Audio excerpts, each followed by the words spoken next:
شیخ Saadi رحمت اللہ علیہ سفر کر رہے تھے، ساتھ ان کا گدا تھا۔ ایک گاؤں میں پہنچے تو رات پڑ گئی۔ سردی کے دن تھے۔ رات بسر کرنے کا ٹھکانہ تلاش کرنے لگے۔ گاؤں والوں میں سے کوئی ٹھکانہ دینے پر رضامند نہ ہوا۔ آخر ایک گھر کا دروازہ کھٹکھٹایا۔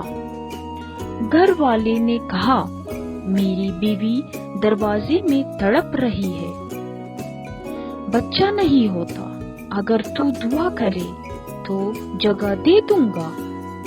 شیخ سعدی رحمت اللہ علیہ مان گئے۔ انہیں کمرہ مل گیا۔ پھر انہوں نے کاغذ کے ایک پرزے پر ایک تعویذ لکھا اور گھر والے سے کہا، اسے مریضہ کی ناک پر باندھ دے۔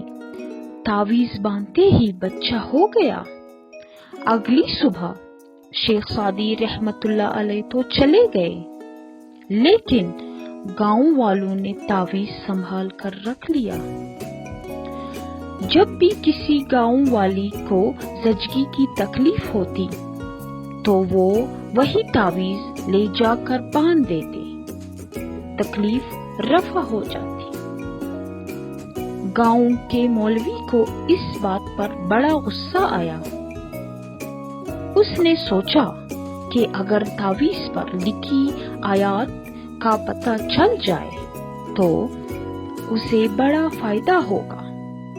مولوی نے جھوٹ موٹ کا بہانہ تراشا اور تعویذ مانگ کر لے گیا۔